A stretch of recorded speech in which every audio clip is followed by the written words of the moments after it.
Nice.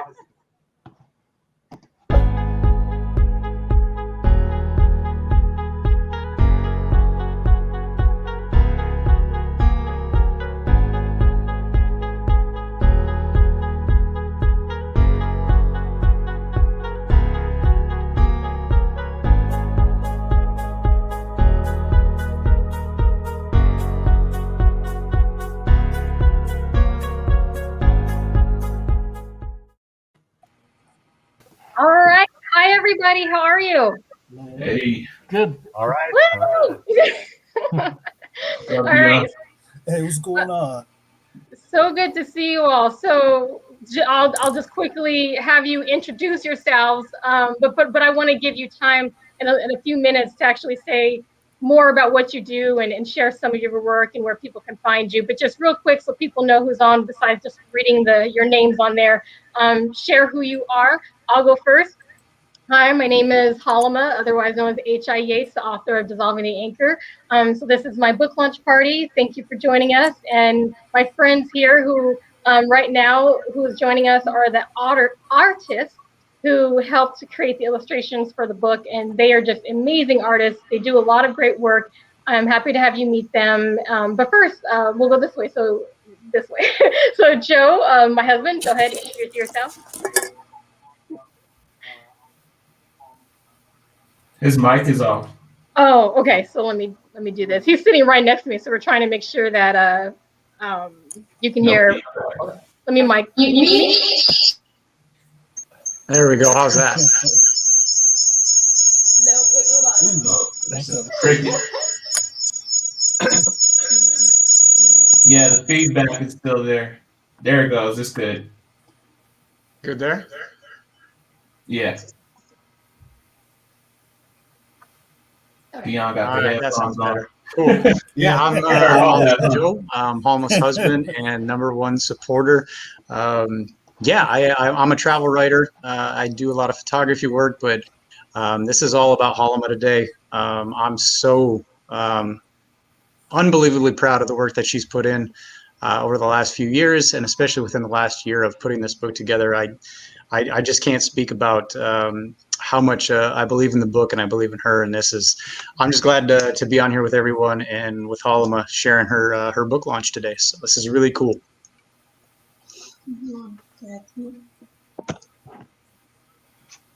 Hi, I'm Lonnie Allen, and cartoonist and illustrator and writer.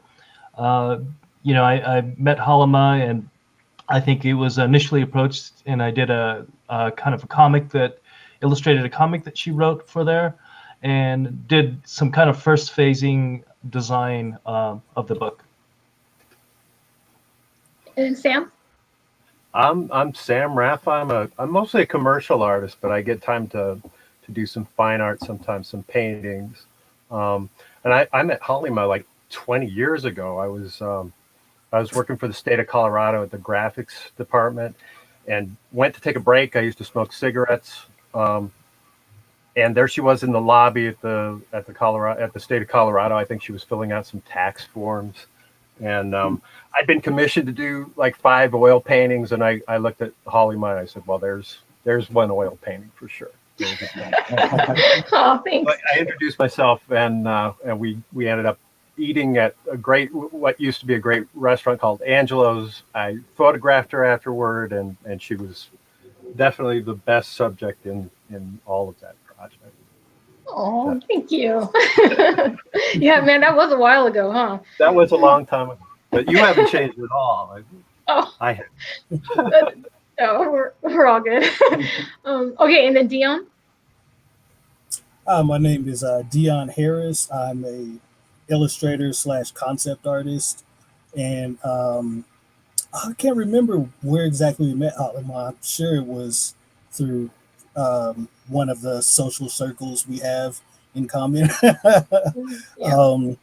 I can't remember exactly when you asked me to do art for the book. I think it was it like 2 years ago now? Quarantine I feel has me like yeah, I know. I think it was 2 years ago, because we worked on it for a while, and then I thought it was ready in 2020. Then there's so much that needed to still be done. So I feel like Lonnie, does that sound right to you too? It was like 2 years ago when I first asked you guys. Yeah, I mean, there was also the whole pandemic that happened afterwards too. So, yeah. Yeah, Okay. Well, yeah, it's thank. some time ago. Yeah. All right. And Lewis.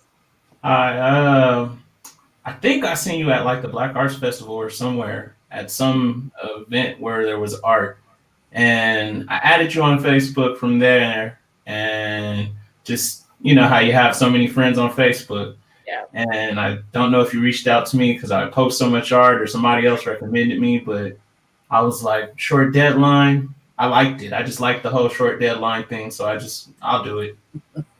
Yeah, Lewis, in addition to meeting you at like an art festival, but Joe actually saw your art online too on Facebook, and he was actually like, "Oh, you got to get Lewis involved in this too." Oh, I So, see. yeah, Oh, thanks. so that's how that happened too. And I looked at your page and I was like, "Oh yeah, definitely." So yeah, you all have like all this great talent, and it was great to see the different styles that you all have to participate in this book. So before you share a little bit more about yourself, I'm just going to really quick share with people. So once again, my name is Halima. I'm the author of Dissolving the Anchor. With this book, I wanted to do what I could to use my experience in order to provide any type of guidance on what we can do to be aware of what has created any negative self-image we have, low self-esteem, any suicidal ideation, substance use, in order for us to be aware of what we have within us to overcome adversities, to be able to value ourselves and make sure that we're making choices in our life that are going to be beneficial to us and we're living the life that we choose and living a purposeful life. So this book is just a real and raw look at experience that I had that brought on my self-defeating beliefs and limiting beliefs and substance use and suicidal ideation, and how I came out of that, and how that struggle, it just doesn't happen automatically to come out of it. It takes time. Transformation takes time. And, but it's just, even though it's like constant work, it is so rewarding to be able to live each day by your choice on how you want to live it, doing what you want to do, knowing you matter, and how you can make sure you're intentionally making choices that are going to be creating the experiences that you want in life. So I share that with the book, and I wanted to have art a part of it because I feel like art is so powerful.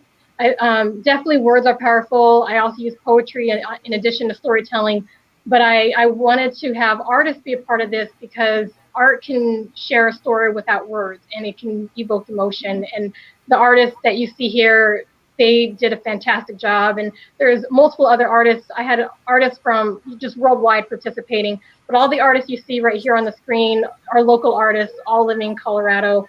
So I'm going to have them share a little bit more about themselves, what the process was like in creating the art for the book, and have them share what their previous work has been or what they're currently working on, and how you can contact them if you'd like to work with them. So now let's go ahead and we'll go with Lewis first, and we'll just go counterclockwise this time. So, Lewis. Okay. I had a good time working on the project. I think it's a project that's relatable on those topics that you were saying. I just found it relatable as far as the subject matter and dealing with haters just in general in society and how you handle that as an individual and how you overcome those moments. I really like that part of the story. So while I was looking at your aspect, I didn't really have a script to work with. I kind of had like some art diagrams to work with. Mm-hmm. So with that explanation behind it, it kind of, with the imagery I try to pull from like emotions, I guess, that I had experienced, or, you feel like somebody's whispering behind you and things like that. I try to interpret that in the art style as best as I could without, having any wordplay to really work with. You visualize things in your head like somebody's whispering behind your back. You visualize that. You feel like when somebody's talking behind your back, there's people standing behind you, talking behind you, whether they're in the next room or in another state or on a phone call. It's how you visualize it. We have a sort of attachment there. So that was my experience with it. I had fun doing it without actual words, and I really did enjoy that. Yeah, you did such a great job. I know that you kind of had a short timeline in getting it done, but you got it done so fast, and it's quality work, and it's definitely something where people can look at that and know exactly what's going on. So you did a fantastic job with that. Thanks. Would you like to share any other previous work you've done or what you're working on now? I have a book out. Hold on, real quick. I have a book out. You can actually get it online on bigcartel.com. It's a pretty thick book. It's I really put it together, full color. I don't know how to show this on the camera. That's looking awesome. Yeah, so it's like full deal. You can also get it on bigcartel.com. It's actually available at milehighcomics.com on their website as well. Working on an animation project for it is more so to launch the second book. It's like a Kickstarter, just to give it more. I want to take it to animation and everything else. So I guess that's the best way to get people involved into seeing that is get it on that platform. That's kind of why I was saying before that I'm doing an animation project, but I'm doing it for free. It's more so like promotion. Yeah. You know, I'm working on right now, just doing submissions and stuff like that, getting my portfolio together for other projects. Nice. Good for you. Do you want to share how people can get in touch with you if they want to work with you? You can reach me on Instagram under Lewis Brown Hornet, and on Facebook just under Lewis Brown. Type art after and it'll pop up. And yeah, that's about it. I'm not good at Twitter. You'll find, I don't even know what my Twitter is, really, honestly. Yeah, you'll find me on those two, and a lot. Okay. Well, great. I mean, that's where I saw your work was on Facebook, and so I was looking at that, and yeah, it was good stuff. So yes, everyone follow Lewis. All right, Dion. Yes. Yeah. So my whole interpretation of the book. Well, firstly, the reason why I really wanted to work on the book was because of the subject matter. Like, I deal with anxiety too, and I know it's like a big thing in specifically the Black community, where a lot of people don't take it as seriously as it should be, like the whole mental health issue and everything. So I really wanted to be a part of the project. So again, thank you, Halima, for coming to me and asking me to do art for the book, because I think that you're doing a really important thing, and I'm so happy that you finished the book and it's out now, and you're like pushing it, and it's a great thing. But as far as like the images and the stuff that I did for the book, I've really connected with the subject matter, just as far as, it's kind of the same thing that Lewis was saying, feeling like somebody's talking behind your back, and, all these different things that kind of like get compacted onto a person. I felt that your writing really, really showed how that can affect somebody. And I really wanted to, do your words service and try to make the artwork really show like the emotional content and the effect that a lot of these things had on you. So hopefully I did a good job like conveying your message.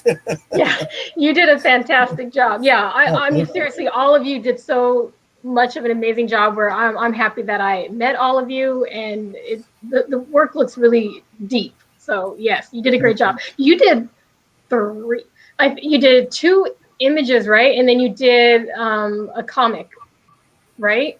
I mean, because Yes, it was multiple images, and yeah. Yeah, and then I think it was Feathers was the comic. Yeah. Mm-hmm. Yes. Yeah, that was multiple images plus comic. Yeah. Yeah, you did fantastic. So yeah, do you want to share any other work that you've done or that you're previously working on, and how to get in touch with you? Oh yeah. So I'm actually working on a couple of different books right now. One of them is called Shotgun Roscoe, and that's like my own solo title.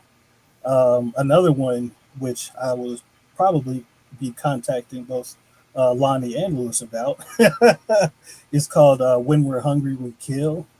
And it's actually kind of like a horror anthology. So I'm trying to put together like a bunch of, different artists and writers to come up with like their own little, maybe 22 or, smaller kind of short story to kind of put together in like a horror anthology that's, I guess, a bit more told from the monster's perspective.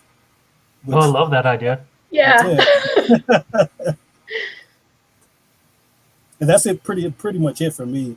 You can find me on social media. I think I'm Dion Harris, like 507 on Instagram, and I believe I'm Shotgun Sco on Twitter. So either of those names, you can find me anywhere. Also, Yeah. the Shoe Thief. And what was the other thing? You can also find me under the name the Shoe Thief. Oh. So yeah. Oh shoot. Okay. Well, that's great. Yeah. Yes. Anyone contact Dion. Look at his work. It's amazing, and he's done a lot of work for a lot of other authors as well. The people in the community he's done work for. So he's definitely keeping himself busy, as well as the other artists with the talent. So, Sam, please share your experience with the piece that you did, and anything else you want to share with your previous artwork. Let's see here. Do you remember I what was you did? yeah. I'm trying to remember how this worked. You mentioned that you were working on a book and that there was poetry involved, and asked if I was just interested in a general way. And I knew that I would be. It had been a long time since we'd taught the last time, and the context here is just that the painting that I did of you 20 years ago, the oil painting, you were in that painting. You're basically everything hopeful and good about human beings. I mean, it was 2001, and the 9/11, the attack on the Twin Towers had just happened. So that was part of what that painting turned out to be. But as far as like faith, as far as trying to get some kind of meaning out of those times, because that was sort of the beginning of a creeping or a sudden xenophobia,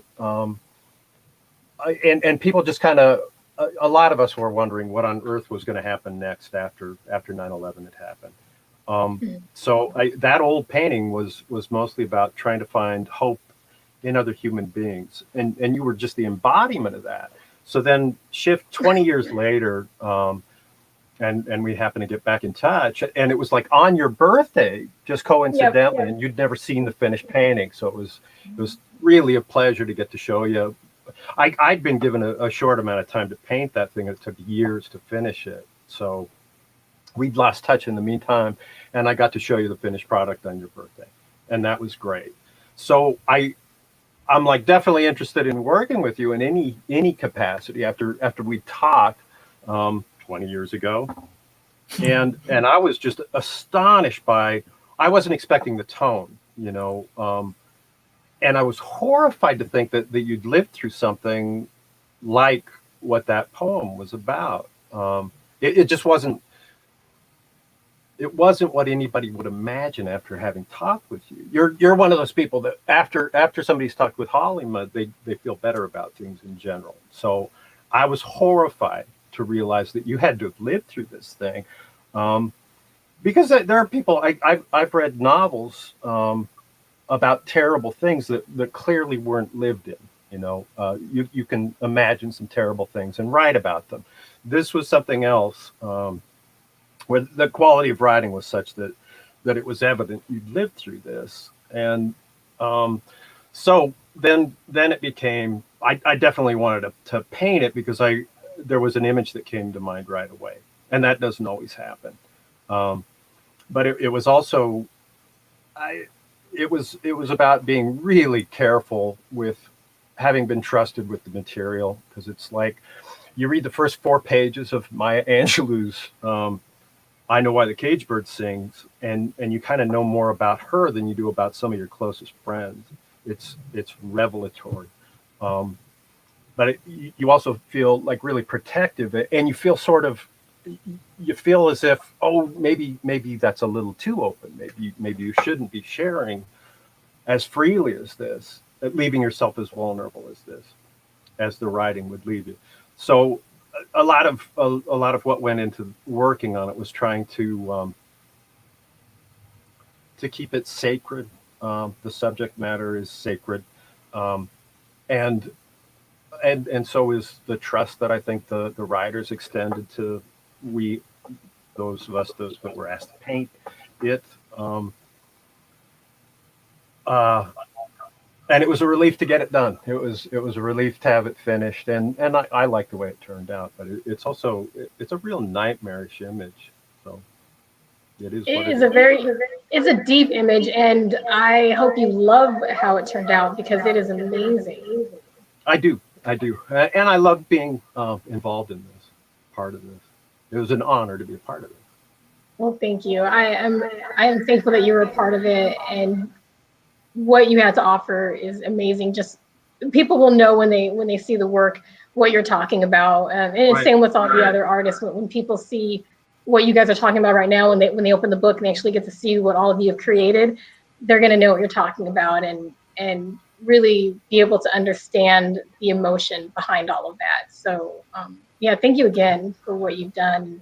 Do you want to share what you're working on now or previous work and how I'm working on recovering from the pandemic. I'm working on there's a painting that I got paid for like a full year ago, and I'm nowhere near done with it because with the pandemic came all these responsibilities about picking up groceries suddenly for people that aren't able to do that, and other things that are kind of trivial to talk about, but they're time consuming. So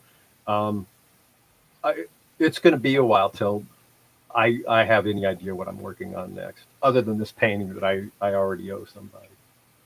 Well, I just want to say thank you for getting groceries for people. That's a big deal. Yeah. And so, yeah, there are people who are more vulnerable than others. I know everyone's susceptible to the illness or the disease, but the fact that you went out there and did that for others, that's great. Well, and I'm double vaxxed now, so and 2 weeks beyond, so it's a lot less terrifying now, but on we go. Yeah. Do you want to share how people can find you or find your work? DeviantArt used to have a nice portfolio. DeviantArt was a great website, and for all I know, somebody out there listening is still involved with it. I hate what's become of that website. And there used to be a portfolio page connected to it, and now there isn't. So I'm sort of between web presences now. I'll have to do a new online portfolio. Okay. Well, I do hope that at some point people will be able to see your work. So Sam Rafa, everybody. Yeah. Somewhere. Thank you. And then, so we have Lonnie here. Lonnie did a little bit more than the comic illustration. He also was first in formatting the book. And your work on that and time that you took, thank you so much, because I know that took a lot of time. It was my first time publishing a book, so I was just trying to figure everything out. And so Lonnie had it all put together for me. Then I'd realize, oh wait, we should do this or move this in. And I realized that's a lot of work, and I appreciate the time that you took into that and the care you took into that. But please share whatever you would like to share with the art that you created and what you're doing now. Yeah, for sure. I can't remember. I believe you contacted me. Were you referenced from R. Allen Brooks Yes. to me? Yes. Mm-hmm. Yeah, he and I, were both involved in the comics community. Yours was a good fit. Like my focus, especially in like my budding cartoonist career, was about kind of more slice of life stories and personal, and poignant moments. Usually like filled with humor. So, your stuff was definitely like in the wheelhouse, less like superhero or actiony things. It wasn't like more what I was doing. So I think initially we started with the comics and stuff like that, and then I can't remember exactly the series of events, but I think you might have asked me if I knew someone who did design and all that, and and I was like, well, actually I do that professionally. So so that's how that rolled. And yeah, I mean, it was it was your first book, but you know, a lot of times I'm working with people that it's their first time putting a book together. So, you know, it was fine and it was enjoyable. I think it was a learning experience for both of us. I enjoyed the work too. My favorite part is always making comics. So illustrating the story that we did, you know, for the different stages. It was really fun. And I'm pretty proud of the work that is in there for it. So, and overall, I mean, like, yeah, kudos to you. It's a lot of stuff. It's a lot of like just, you know, putting yourself out there. And as some of the people also, you know, Dion and stuff have mentioned, addressing a lot of uncomfortable stuff but is at the same time pretty universal. You know, we all have these anxieties and these fears and these like insecurities and, you know, moments of depression and stuff. But, you know, but it's not like, at the same time, I wouldn't say like it's just a book of despair by any means, you know, quite the opposite.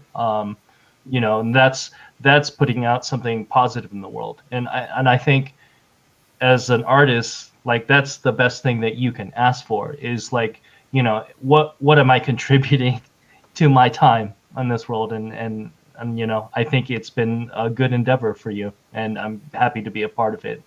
And I thank you. Well, thank you for being a part of it. Yeah, the comic that you created is, like I've been saying this whole time with everybody, it's done so well. It's quality work. It's so polished. It's beautiful to me. All of it of what everyone's created, it's just beautiful, and they all have their own unique style. And I love how it all came together. And you did such a great job. And I just once again appreciate your time and your patience with doing the formatting and everything. And that really helps me to know like how to really put this book together and shape it and all that. So that was fantastic, and I appreciate it. Well, I mean, despite like the changes and stuff, it was always like a move forward, you know. Not, I don't think there was really any moves back. So that's a good thing. Definitely. All right. So I appreciate all of you for joining us. If you still want to participate and be a part of the conversation, that's fantastic. Right now, I'm going to, my nephew was also going to participate. He is a filmmaker, and he's the one who created the book trailer. So he wasn't able to make it because he does have his own company, but he also has to work. So I'm sure a lot of you understand what that is. Like you're artists, you probably have another job too, maybe. I know some of you do. So he had to work. But I will show the book trailer that he created. And then we're going to get on to those of you who've read the book and are wanting to share what that was like. So I had one person who just joined in with us. Let me let her in. Hi, Valerie. How are you? I'm doing well. How are you? Great. Thank you for being here. Before we start talking about those of you who have read the book and your thoughts on it and everything, I'm going to show my nephew's book trailer that he created for me for the book. All of you artists who are on right now, if you can stay on, great. If you can't, I understand, because I know how busy you are, because we talked about it before you came on. So if you have to hop up, I completely understand. But I'm going to go ahead and show the trailer, and we'll get back to it. I'll show that.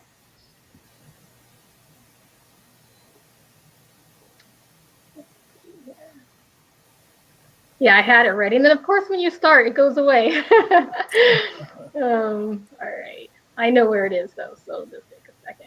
There it is.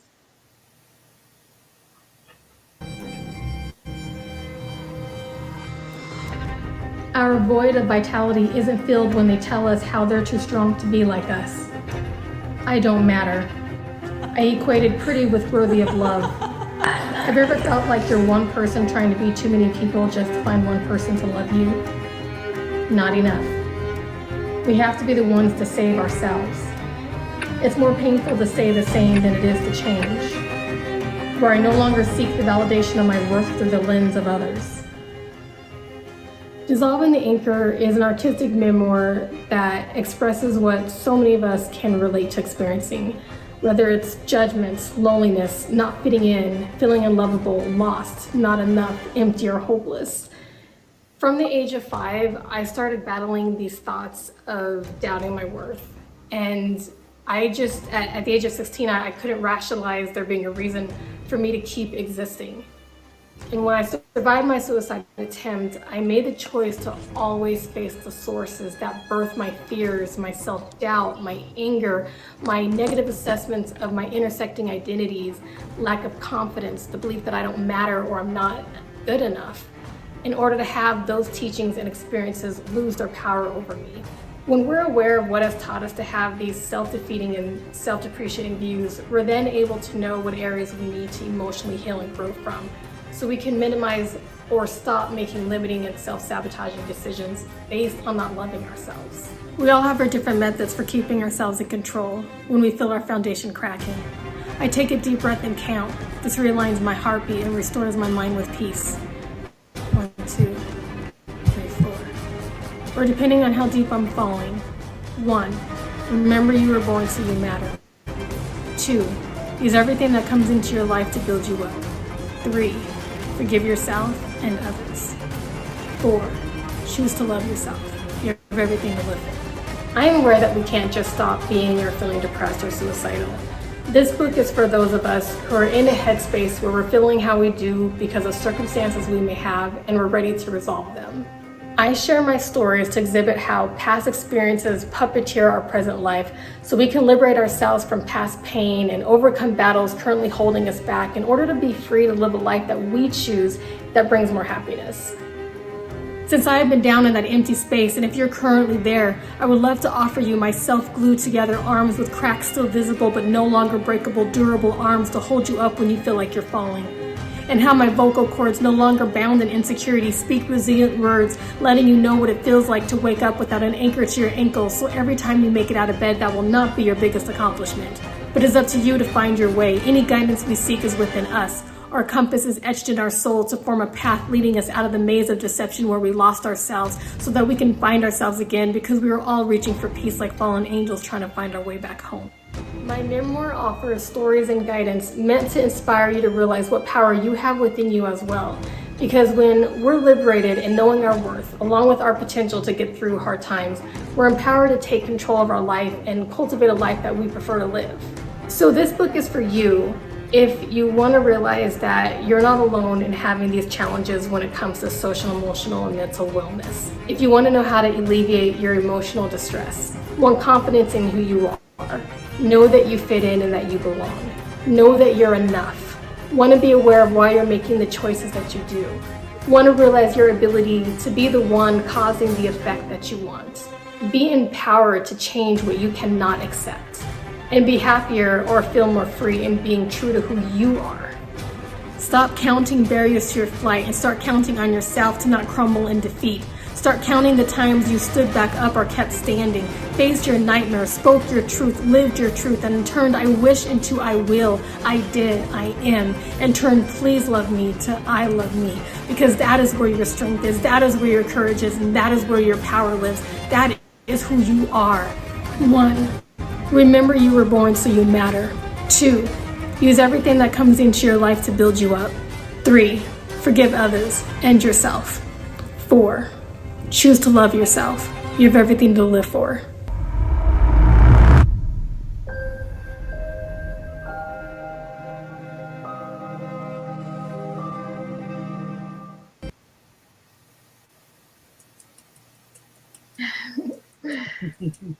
Let me see if I can get that out there. I'm trying to figure out how to get that off. Let's see here. No. I exited it and it's still there. So I'm just gonna do this, see if that works. Okay, great. Yay, so thanks so much. Thank you. I'm just gonna share some of the comments people have been putting in here. I've been talking this whole time, so I didn't get to see what was happening. So I want to make sure that people who are participating in the live stream get to see that their comments are here. So thank you everyone who's joining us for this live stream. I appreciate you being here. And I'm thankful to have everyone who is a part of the discussion today to be a part of this. So let me just keep showing a few more here. Joseph Graves, thank you. 20 years, yeah, I think I don't know if he's talking, yeah, he's talking about Sam, what you were saying earlier about the artwork, not seeing each other for 20 years. You did 20 years ago, and then I got to see it on my birthday. So that was pretty awesome. And then Montague, hey Montague, good to see you. Where can you order the book? So on the bottom, you'll see streaming. Get your copy at dissolvingtheanchor.com. You can definitely go there. That lists a bunch of the retailers where I have the book available. And right now, it is showing that it's like out of stock. Now, I know darn well that not that many books have sold. I know a good amount did, which I'm thankful for. I found out how many sold, and that's pretty cool. But yeah, so I would just go ahead and make your order. I'm sure everything will be figured out in a couple days here. So still make your order and you'll get your book right away. So there's also a link on there to order from independent bookstores. So definitely want to support the local your local community and independent businesses. We have Ryan, wow, powerful trailer. Thank you, Ryan. Good to see you. Man, we haven't seen each other for a long time. I know who Ryan is. Joseph, thank you for the clapping. Freaking amazing. So yeah, I think these are responses to the video here. Oh, you've never seen a book trailer before? Yeah. Or yeah, that fire. That's awesome. Feel empowered just by the trailer. Thank you. Yos, hey, great job. Thank you so much. So those are just some of the comments that we have here. So thank you for everyone who's joining in. And so, yes, artists, glad you're still here to be a part of this. And so we have Valerie. She is just now joining us. I appreciate you being here. She is someone who has read the book, and she is going to be sharing her perspective on it. For some reason, Al and Kareen, they're going to be sharing their perspective on it as well. But I don't know. Can you hear me? Is your camera not working? Your audio? My camera and audio is working, but I just had shoulder surgery, so I'm not in the atmosphere I can show my camera. But I'm here. Okay. I'm glad you're here, Kareen. Al, are you there? I am here, and I will be turning my camera on shortly. I just have a T-shirt on right now. Oh. All right, cool. Well, so before I have you all share your thoughts on the book, we're going to do our very first giveaway. And so, another comments coming in here. So yeah, thanks, Jean, for the congrats on the book. So what we're going to do is, for those of you who have shared your comments, if you have any questions, please ask them now. We're going to still be going on for another hour and a half, but like if you have any questions so far, please ask your questions, and then we're going to go ahead and do a giveaway, and we're going to hear people's thoughts on the book and go from there. Okay. Okay, that's not a question to share, it's just to me. But yeah, okay, so do you want to do a drum roll and see who gets to win the first giveaway? So the giveaway, just so you know, is you're going to get a signed copy of the book. So for those of you who have made comments right here, you're going to get a signed copy of the book. So that's the first giveaway, and then we'll have another giveaway at the end of the night. So drum roll, please. All right. So just scrolling through here, and wherever it stops, that's where it's going to go. And Tara Graves, it went on you. So you are the one who is going to get a copy of the book. So congratulations for winning that. And I will make sure you get in touch with me. Go to dissolvingtheanchor.com, and then you can send me your contact information so I can send you the book. So thank you for being a part of this today, and we'll keep on rolling. So what I want to do is have Valerie, Kareen, and Al introduce themselves. We'll start with Valerie first. What I'd like you to do is just share who you are. How did you come across the book? Because these are the three people who had a chance to see the book before it was released, to share the reviews on it and their thoughts on it. And yeah, we'll just keep going from there. Well, hi, everyone. My name is Valerie Moses. Before I introduce myself, I just wanted to say congratulations, Halima. This is so exciting, and I'm really, truly honored to be here to help you celebrate on such an amazing accomplishment. I host a podcast called Wellness and Wanderlust, and a blog as well. And I was first introduced to Halima and to the book through her publisher, and I had her on the show. And so in a few weeks, you'll get to hear, if anyone is interested, you can tune in and get to hear our conversation. But it was so lovely speaking with her, and I knew it would be after reading the book. And did you want me to talk about my experience with the book, or just start with my introduction and go through? Oh, whatever. This is casual. Oh, like, sure. let's just have a good time here. So whatever you feel like. I think people should know about your podcast, because it's pretty amazing what you do. We need more positive stuff out there. So yes, please share about Wellness and Wanderlust, and then the book, what you think about it. Wonderful. I didn't want to cut into anyone else's introduction time first. So Wellness and Wanderlust really originated when I was finding that my mental health, my physical health, all of that were really suffering when I was in graduate school. I was juggling full-time work and going to school until about 10 o'clock at night, after work.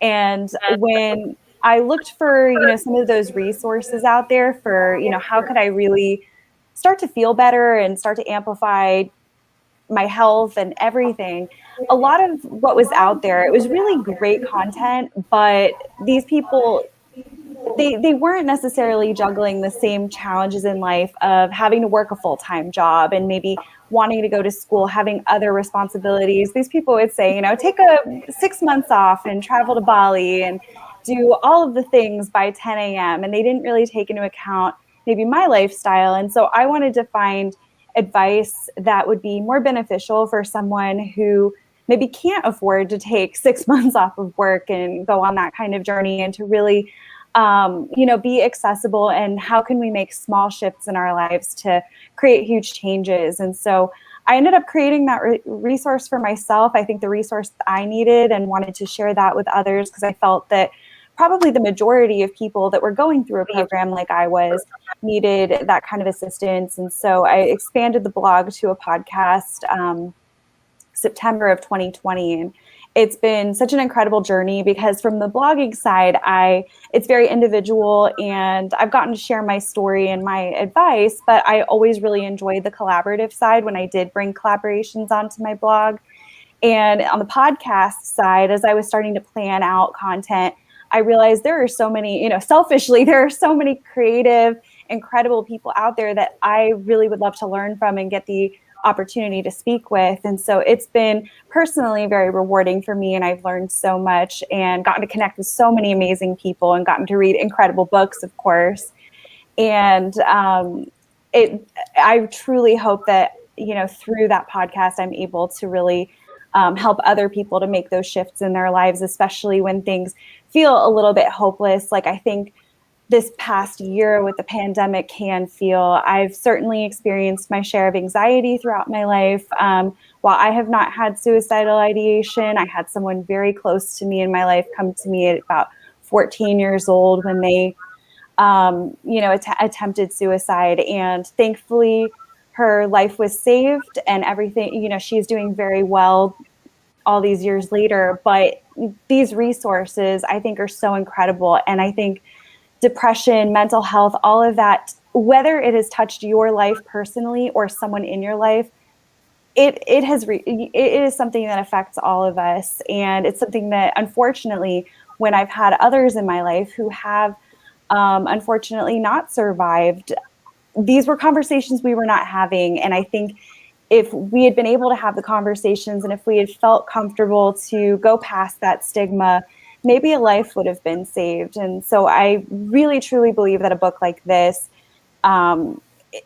can save lives and can help us to be better friends and family members to the people in our lives who may be struggling. Because especially right now with this pandemic, I think people who maybe have never had mental health challenges are finding, struggle from the uncertainty and all of that. And so I really enjoyed this book. I loved all of the different modalities used in the book. I think creativity is something, when I've had my struggles, is something that has helped me to get through. And I can see that in the book as well, with, the use of poetry, the comics, the beautiful artwork. And I'm so honored to be on here with everyone, with many of the artists who contributed to the book, because I think that really does add to the stories. I think that Halima's storytelling was so insightful.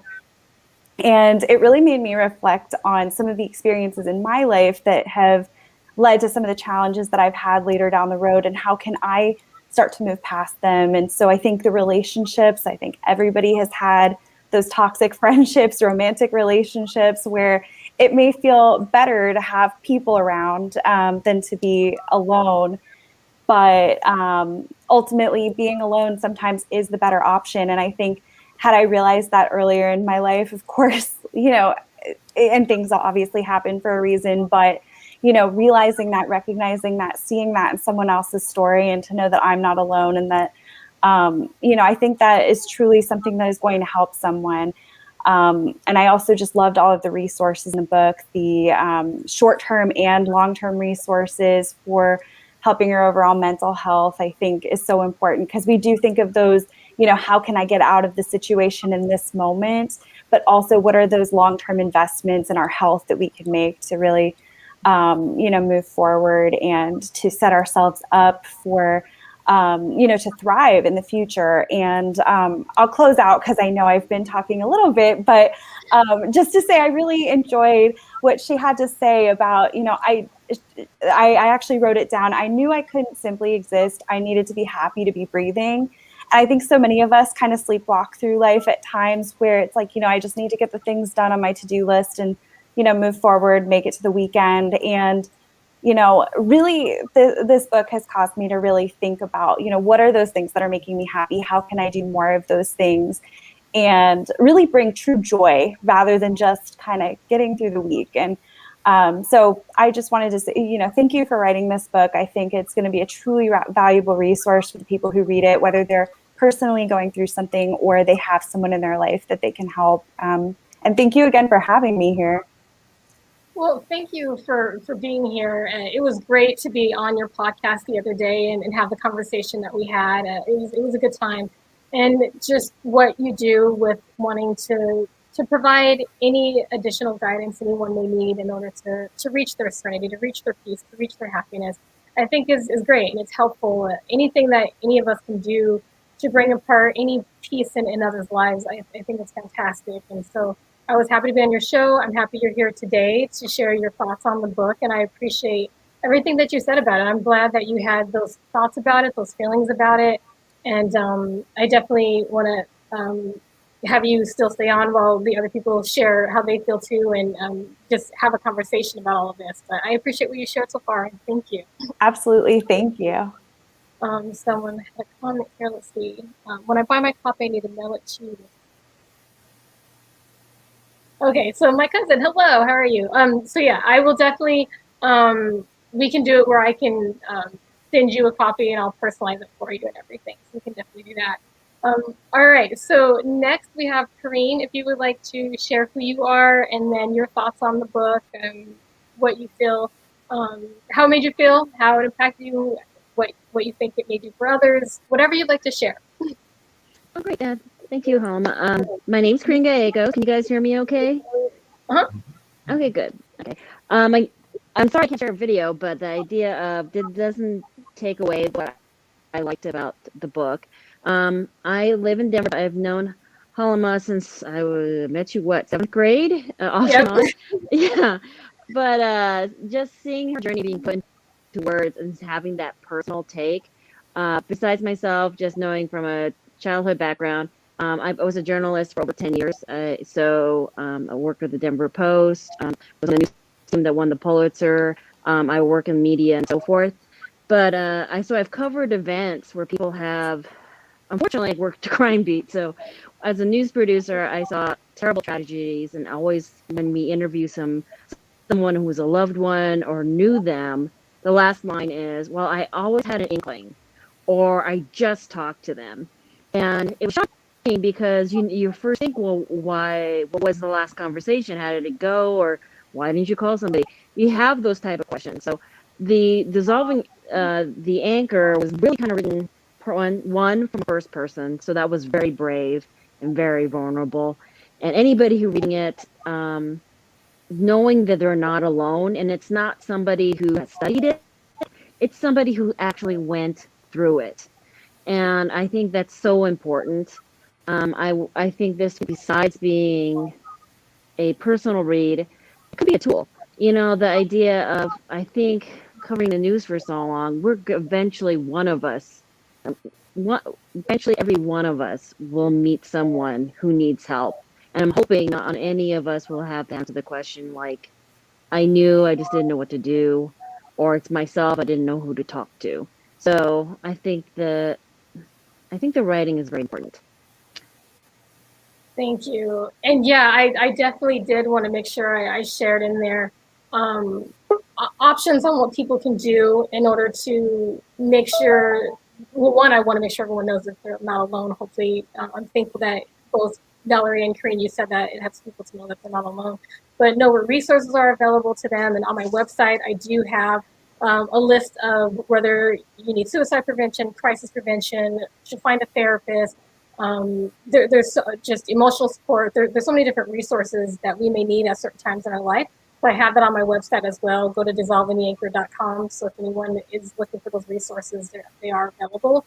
But yeah, just for people to know that they're not alone and what you can do during those times, and then how people can be there for you too and be understanding. And when you mentioned, well, why didn't they call anyone or why didn't they say anything? I'm hoping that the book really reflects on why people don't do that, and then what you can do to be aware of the signs, or if someone is at risk, things like that. So I really want to make sure I put that in the book. Mhm. And then Al, hello. Let me get this so we can see you here. All right, Al, you're on mute. Are you able to unmute yourself? Hello. There you go. All right. Well, my name is Al Mosley. I've known Halima for some years. I don't want to age us too much. At first, I was a little nervous about doing the review, but I'm glad I put those nerves to the side because, in all honesty, I think this book can easily be maybe the preeminent book on mental health issues for adolescents and young adults in America. One of the reasons I say that is because despite the very complicated and serious nature of the topic, it was such an easy read. And that goes to the talent of Halima as a writer, which most of you probably already know. She's a brilliant artist, generally speaking, but to cover a topic so sensitive in such an easy and relatable way, I was blown away. I read the book in 2 sittings, just because it was just that easy to read. You also start with so many relatable real life examples that a very diverse group of people can relate to. I think people in anywhere America can really understand the nature of what you're talking about and what you wrote about. From relationships, building as a young child, and the successes and failures there to adolescence, and going into adulthood. It was easy to see how those relationships kind of molded you into who you were, and then how your efforts and your understanding of your purpose kind of helped you evolve into who you wanted to be and what you were trying to accomplish. I think this is a good book for any middle schooler or high schooler, somebody who's just starting to understand relationships, feelings, romantic interests, the feelings of acceptance and rejection, and kind of help them really align themselves with what those feelings mean and help them understand it a little bit better.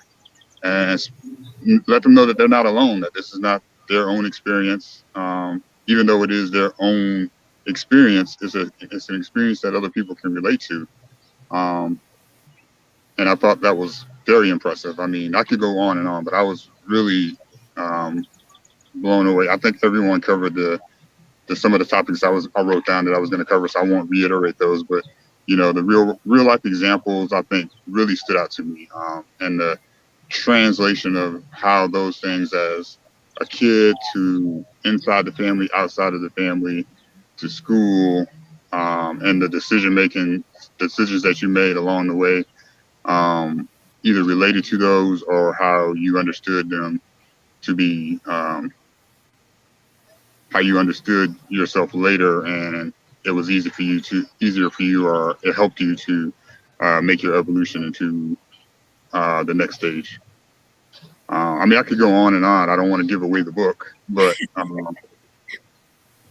you know, it's I when you have a topic that's complicated, that's so relatable, I think we need to get this book in as many hands as possible, because people from all walks of life have these same experiences, and I think it'll do wonders for people. And like I said at the very beginning, it's just a good read. Well, thank you so much, Al. I appreciate what you had to say about it. And yeah, I wanted to make sure that I wrote it in such a way that would be as easy to read as possible and relatable. I wanted to make sure that I definitely feel like it could be for, ages from 15 on up. I obviously I'm not a teenager anymore, so I just wanted to make sure that even people, like you said, who are in junior high or high school or whatever, and I feel like at that age you're still, you got your mind together, you're still, an intelligent person. And I'm not trying to say like I wrote it in a way to do a fifth grade level and like that, but just I wanted to make sure that teenagers would be able to understand this book and be able to relate to it and know they're not alone. But it's also great for adults as well, who are, in their 30s or in their 40s. So I wanted to make sure that I could do something like that. So anyone who is in the audience, if you, okay, wait, have a comment before I say what I'm saying. All right.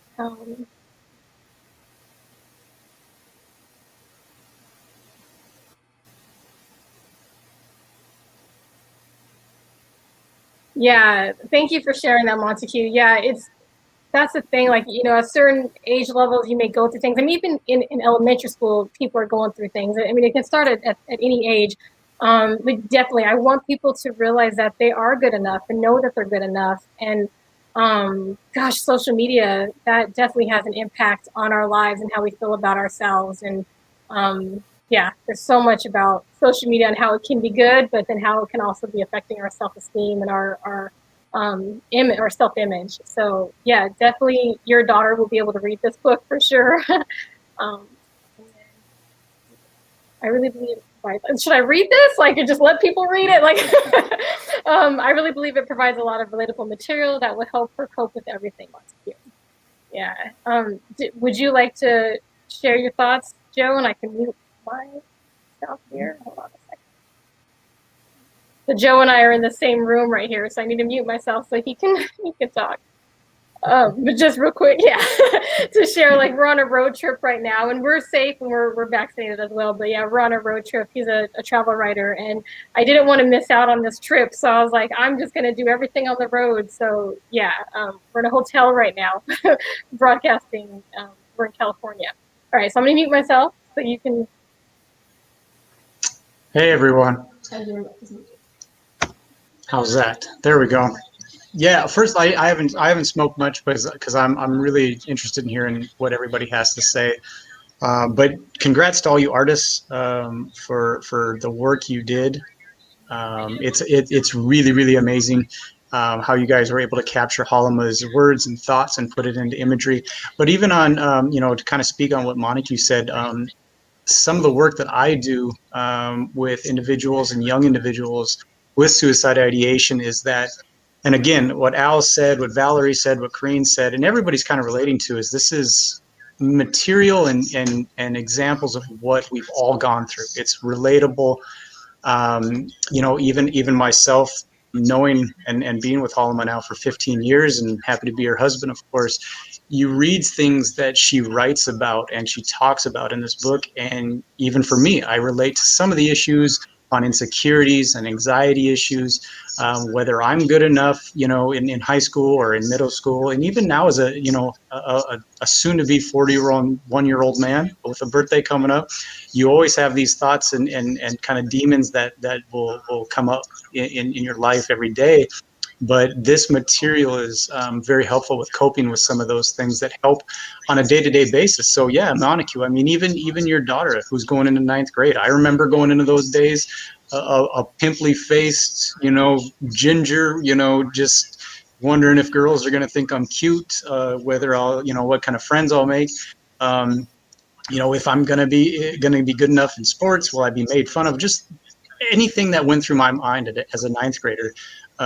This book really dives into Halama's life at that, in certain points of her life. But again, I think it goes across years, and it speaks to a lot of issues that, again, are relatable and will help, I think, anybody, from a grown man and grown woman to a young woman and young man going into middle school and freshman year of high school. So just kudos again to the artist, and of course kudos to Halama.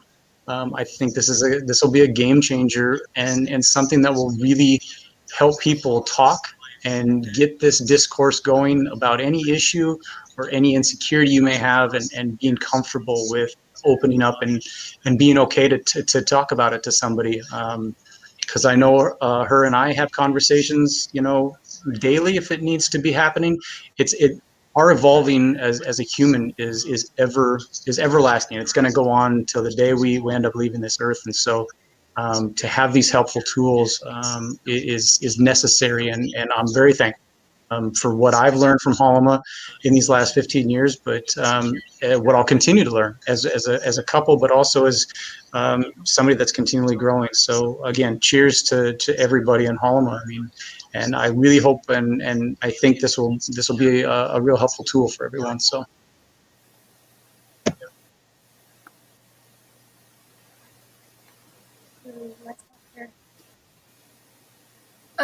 All right, so thank you everyone who has shared so far with what you have shared. And anyone in the audience, if you have any questions for those who have read the book, this would be a good time to ask that now.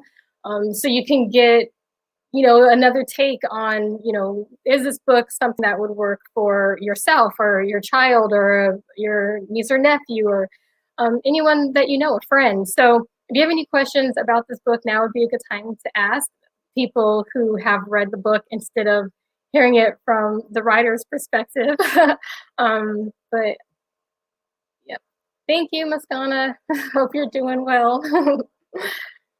But yeah, so it's doing this book. It was definitely a long journey. When I was younger, I was going to do a poetry book and just kept going back and forth with it, and then it just wasn't really what I wanted it to be. And after I started my company, Love Mark, about 4 years ago, and seeing the impact that was being made with the workshops that I did on self-empowerment as well as diversity, equity, inclusion, I decided how I could create this book to be in a way that is engaging and effective.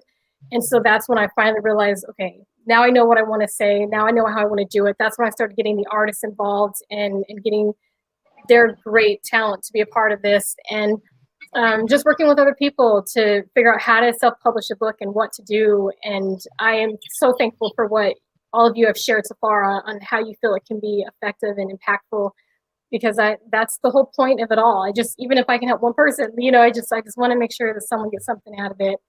So yeah, Valerie, Kareen, Al. So Dion, I know you haven't had a chance to read the book, but you did, get to read a little bit about it, and that's how you were able to create your artwork.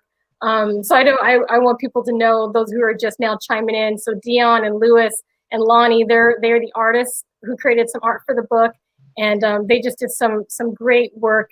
But Lonnie, I know that you got to read a little bit of the book, and I know it changed a little bit from when we first started. But if there's anything that you want to share on how you felt about it, and anyone on this platform who wants to talk about mental health and life challenges and how that affects you. The book is about life challenges. It's about suicidal ideation. It's about having a positive self-image and valuing yourself. So yeah, Lonnie, did you want to share any thoughts that you have when it comes to like mental health and your thoughts of working on the book when you were thinking about that? I mean, a little bit to reiterate, what I was talking about before. It's just like, it's really raw. There's no, I don't feel like there's necessarily the censoring of like how dark we can kind of go, but it's a good thing, because like ultimately it's showing us ways in which to climb out of that, which is just like a great thing. I think it's good on, it's both macro and micro. Like you go into the very personal and individual stories, but then you kind of zoom out of it and show it in relation to, to society and all of us. Great. Well, thank you for sharing that. So do have a question here. So Monica, so thank you for talking about your writing process. What strategies did you use to make sure it got finished? So strategies I used to make sure I got finished. I was determined. I believe that if something's important to you, you'll find a way. Oh, there's a statement. I really love it. If it's important to you, you'll find a way. If it's not, you'll find an excuse. So I really hold on to that. And so it was important to me to get this done. At the time, I was working another job on top of having my company. And I would, on lunch breaks, during the weekend, just any time I had, I made sure that I worked on this book to make sure I got it done, as well as making sure I took care of my health and got the rest that I needed. I was just constantly working on the book any spare time that I had. Did you write for an hour a day? Okay, yeah. So, yeah, it just depends on how much time I had. Like, I literally was in my car sometimes during lunch break writing this book, or I got a lawn chair and was sitting out on the front yard of the place that I worked at. Like, I found a place. I would go to a coffee shop, but then on the weekends I'd work on it probably like all day. But yeah, it was really buckling down and getting it done. And then when the pandemic hit, I actually was kind of done with the book at that time, but I was going through a lot of the edit stages. And at that time, during the pandemic, as all of us were during the lockdown, I had more time to work on it, and I didn't have other distractions. So besides what was going on in the world and having that mentally affect me, but besides that, I didn't have any distractions of wanting to go out or anything because we couldn't. So yeah, I spent as much time as I could. Did you use any special formula to make sure it came to completion? In addition to what I said, special formula, it would just be getting advice from people who've had experience writing a book, working with the artists that you see here, Sam Raffa, Lewis, and Dion Harris, and Lonnie, just having them be a part of the book and sharing their amazing talent was fantastic. But yeah, the special formula is just knowing what you want to say, how to get it out, how to make sure people understand it, have it be effective. That was my special formula, just making sure that what I said, I was saying what I really wanted to say and how would it really impact the reader. So I wanted to make sure I did that. I'd call on her lunch breaks and I could hear the keystrokes. Yeah, I was all about it. Once I finally knew I wanted to get it done, there was no stopping me. There was no stopping me at that point. So I like how you brought up the health piece. So many of us run into mental or creative blocks because we've simply forgot to eat, sleep, breathe, or drink water. Powerful answer. Thank you. Yeah, thank you for bringing that up. True. There, that whole let's get it done, grind, there's so much people think that's great that you grind. Yeah, keep grinding. Yeah, definitely do what you need to do to reach your goals, but make sure that you're not so gung-ho on the grinding that you're not taking care of yourself. So yeah, I definitely I'm thankful that you brought that up again or brought attention to that. It's important to breathe, sleep, eat, drink water to take care of yourself. Yeah, for sure. You want to say something? Oh, okay. Hold on. Joe wants to say something. He could have been in another room, but I'm like, no, be here with me.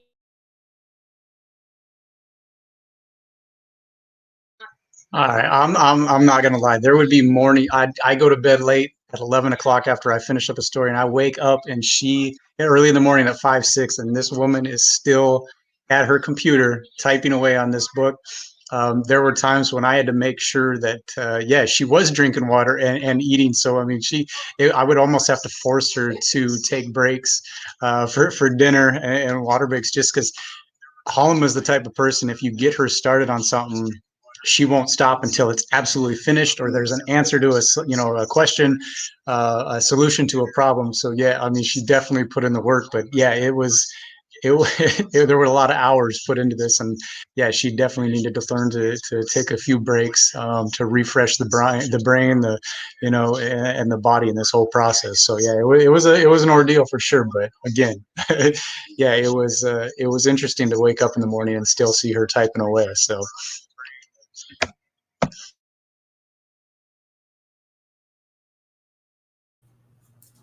I'd like to chime in real quick. I think it's awesome that she finished the project. I normally shy away from hopping on other people's projects because they might not finish it, and it's about that grind.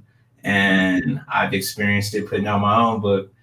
You don't want to stop. You're just like, all right, I got to get this done. This is like a life-changing moment. You're completing something, and that's the important part. And the fact that I had that feeling from you, I was like, all right, she's serious. That's a good thing. I just want to say that I like that about the whole project. I knew that you were going to complete it. Thank you, Lewis. Yeah, and I get it. I can see people being like, do I really want to work with her? Like, I don't know if she's going to get it done. Am I going to waste my time? So thank you for taking that chance on me, because yeah, no, I was definitely going to get that done. And I'm glad you saw that I was being real with it and wanted it done.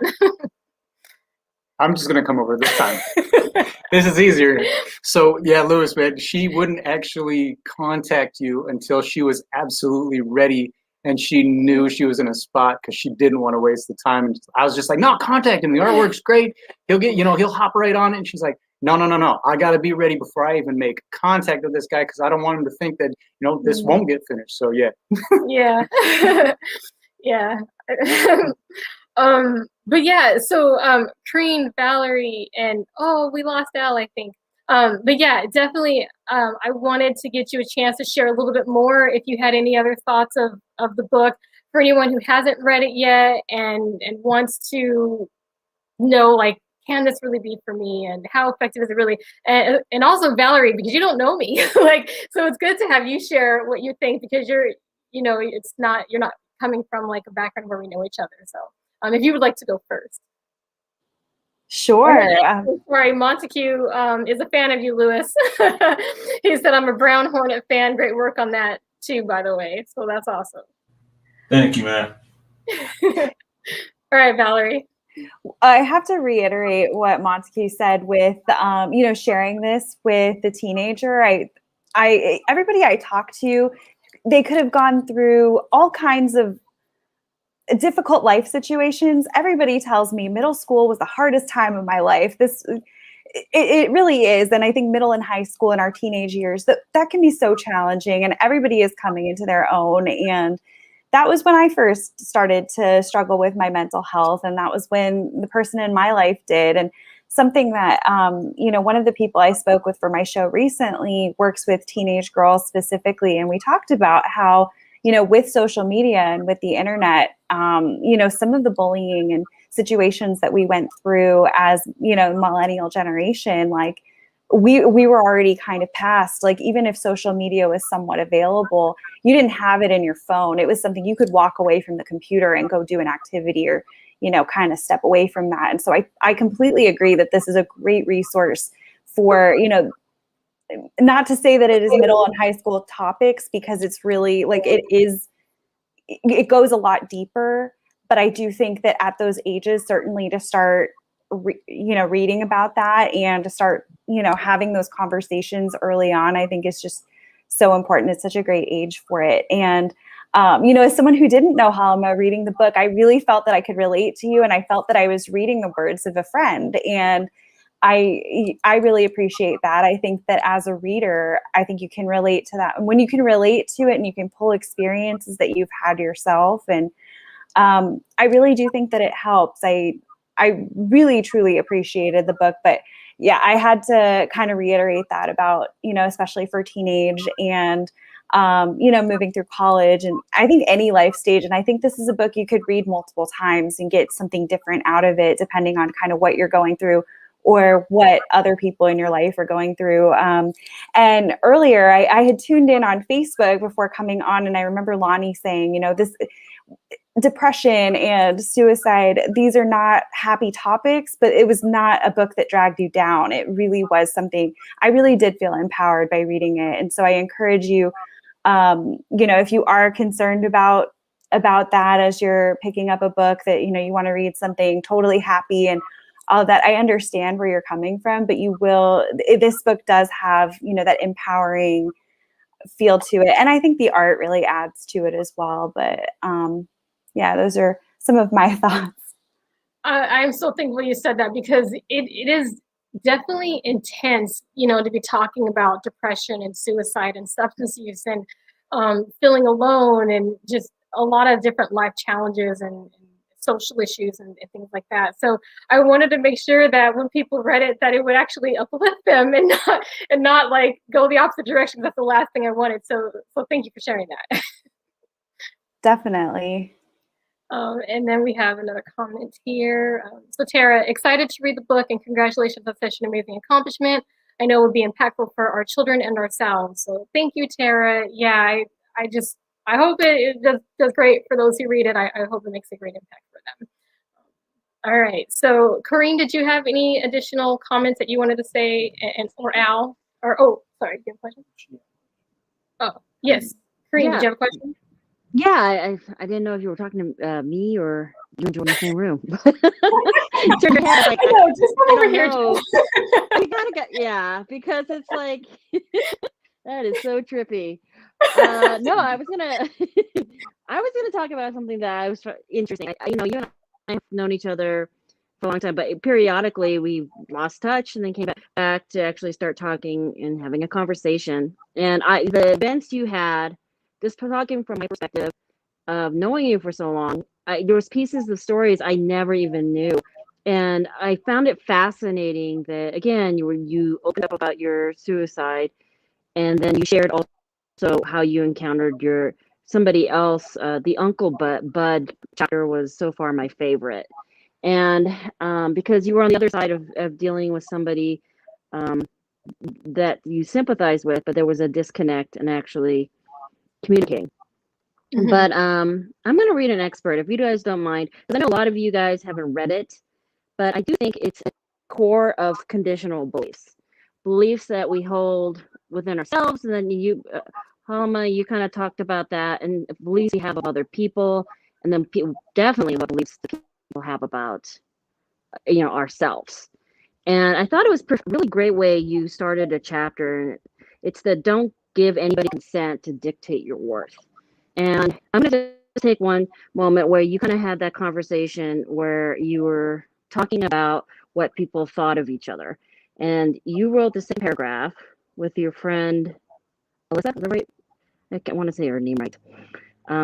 But you said the people out there, you asked her about acceptability and what people thought and so forth. And she said, there are people out there who don't even like Mother Teresa, my friend Alyssa said, as we were walking back to Michelle's house for a party. I was sharing how hurt I felt about people not caring about me. Then she said, not one person is loved by anybody. She continued and started to name off people not everyone liked. Some of the names shocked me. And you kind of went into the next line of the next page. It was difficult to release these conditional beliefs. And I almost love that sentence because it's almost a two-edged sword, because you had conditional beliefs that there were people out there that had unconditional love from everybody. But then you also, you kind of believed the beliefs that people thought about you, but then what you thought of yourself. And I was wondering if that was the right direction. Was when you said it was difficult to release these conditional beliefs. Is it a two-edged sword where we have beliefs everywhere, or were you talking particularly just of what people thought of others? Let me know if this is what you were saying. So how I'm going to answer that question is the conditional beliefs. So there are so many factors that shape our beliefs. So whether it's coming from our family, peers, education, religion, politics, the media, our environment, and our experiences. all of these are shaping how we feel about ourselves, about others, about life, about situations. And so for me, from what I was sharing in the book, is I was having such a negative self-image, low self-esteem. I felt I was nothing. I didn't think I mattered. I didn't think I was enough. I didn't think I was attractive. Like anything bad you could think about yourself was pretty much how I felt. And I felt that way because of what I experienced, whether it was with my family or with friends, and it was whatever I saw in the media. I feel like being a Black girl growing up, I wasn't seeing myself represented in a way as I wasn't seeing us as models or as the attractive person that people desire to have, or the images that I was seeing for Black people overall. It just wasn't a positive image to see. It was constant, like oppressive images, or you were lesser than, or you were the criminal, or you were the help. So there was just so many different messages that I was learning, and same with with education. I wasn't learning great things about our history. So a lot of different factors shaped how I felt about myself as a person, as a Black child at that time, and then as a Black woman. And so that's what happened there, was just feeling, from what I experienced and what I learned growing up, that shaped my beliefs. And when I was talking to the conversation that you were talking about with Alyssa, I felt like in school, I felt like so many people were just loved by everybody. I felt like it was so easy for people to make friends. It was so easy for people to get asked out on a date. I wasn't the one who was getting asked out on dates. I wasn't the one who was asked to school dances, so I felt like I wasn't enough. And so that affected me a lot. And so I was thinking that I was the only one that nobody, liked in certain ways. And she was sharing with me how, yeah, not everyone's liked by everybody, not even Mother Teresa and other people she was sharing. And yeah, that shocked me, because I didn't see it that way. I only saw it as I wasn't enough. And I didn't realize people actually can experience no one liking them too, or they're not enough as well. I was in my own mind, and that was my reality, that I was the only one suffering that way or struggling with those thoughts and beliefs. So it was something that woke me up a little bit to hear her say that and to have that conversation with her. So please let me know if that's what you were asking. And if I answered actually, because I honestly think that's something. You were telling the story. I think you were in high school, and knowing that to me was something that opened your eyes, that kind of started a better dialogue, through the book, about the beliefs we carry, the beliefs we get, and so forth, the conditional part. And I think that's any age. I know you were young when you had that conversation of like high school, and it was just really kind of eye-opening. And I guess my thing is, I think people in any age kind of deals with that. Yeah, and that's what I was sharing earlier. I wanted to make sure that I wrote the book in a way where, whether you're in junior high, high school, or you're an adult in your 30s or 40s, where you can relate to it. So yeah, I feel like at any age you can feel like you're not enough, or you're not attractive, or you're not capable, or have all these doubts about yourself. So I definitely wanted to make sure people really understood that. I have some questions here. Let me see. Did you have anything else you wanted to say about that, Karine? No, you answered my question. I appreciate it. It was a good answer. Thank you for the question. All right, so we have a question here from Janine Stewart. If someone doesn't struggle with mental health, do you feel like this book puts mental health in perspective? Do you feel like this book will help change the stigma associated with mental health? So yes, I do believe if someone who doesn't struggle with mental health, this book can still puts in mental health perspective. See, here's the thing about mental health, and actually, I should probably have Nanasha answer this. She is a therapist, and she just joined us, but I'll go and answer it really quick, and I'll introduce her. But yeah, so mental health, it is our overall social, emotional, and mental well-being. So sometimes mental health is associated with people who have challenges or disorders or certain conditions, but all of us can have our mental health impacted in multiple ways, whether you've experienced loss, whether you are having financial troubles. There's certain things that happen in your life can affect your mental health. So mental health is something that all of us have. And so we just need to be aware of what's affecting our mental health. And the stigma with it, is if we have more conversations, if more people are sharing their stories, if more people are saying, hey, this is what I've been through, this is how it affected me, this is what I'm thinking, if more of us started talking about that, we would start to realize more and more that we're not alone. And then we would also possibly, hopefully, feel more comfortable to get help when we need it. So I think it's important for people to realize, and that's why I was so vulnerable with the book and just going real raw and real with what was going on, because I want to do what I can to have people realize that they're not alone. And we do need to talk about this and how it can change a life by talking about it, and possibly save a life by talking about it. And so yeah, I also have in the book too, like, yes, this book is uplifting, but there's some deep stuff that's discussed in this book, and it can be triggering. So I definitely share some ways on how you can do some soothing tools to be okay. But yeah, anyone who reads this book, whether you feel like your mental health is okay or not, you could either relate to it, or it could be useful when you're around others who are dealing with mental health struggles and having emotional distress or suicidal ideation. There's a whole section where I dedicate that to what you can do when you know someone who's experiencing something. Okay, got another comment on here. We love you. Have to hop off. So excited about your accomplishments. Great work. Can't wait to celebrate your book. Also celebrate Joe's birthday. So extremely proud of you. Yeah, Joe's birthday's in 2 days. Yeah, sorry you guys have to hop off, but completely understand. All right, and then we have appreciate and love you too. I know Halima does as well. So you're talking about Joseph and Tara. All right. So I would like to take this moment to introduce Nanasha. I wanted to make sure that I had a therapist be a part of this conversation, and she's also a spiritual life coach, but I'll have her share who she is and what she does. But I wanted her to be a part of this conversation because we are talking about mental health, and if anyone has any questions that they would like to ask her, whether you're a part of, on screen with, or an audience member. So Nanasha, thank you for joining us. And let me get your mic off mute there. How are you? Okay, I'm good, Halima. Thank you. Good evening to you and to the rest of the panel, and to all folks out there tuning in to us from various different places that people do that these days. Thank you. Yes, as a integrative therapist, and I'll explain a little bit what that is, and I'm also a spiritual life coach, and I'm also an intuitive healer. So I really approach this from a very holistic and comprehensive perspective. Mental health, the way we talk about it and the way we understand it, yes, is associated with our experiences, our mental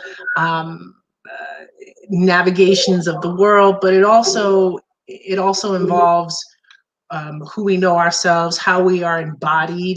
That also comes into our experience of mental health. So mental health is really overall health, honestly. It's not just about that mental space. We navigate our world from our mental space often, and then we begin to incorporate all these other aspects, emotional and spiritual. But it's not just about who and what's happening to you on a mental level. These things affect everything. Your physicality,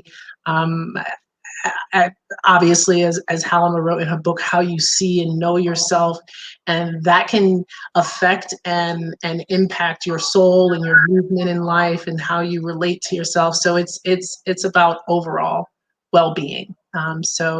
And I've shared with Halima a little bit about my experience with her book. I haven't gotten to read it completely, but that which I have encountered has been beautiful. And I love the way that she has shared her story, and I just love it. So I'm thankful to be a part of this, and I'm willing to answer any questions that come my way that are relative that I can.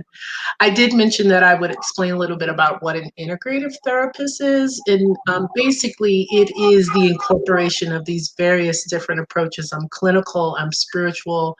I work on an embodied level and on a somatic level, which is much more of our physicality and how we sit in our beings and how we can be presence. And so that's where that title integrative comes in. So, yeah. Wait,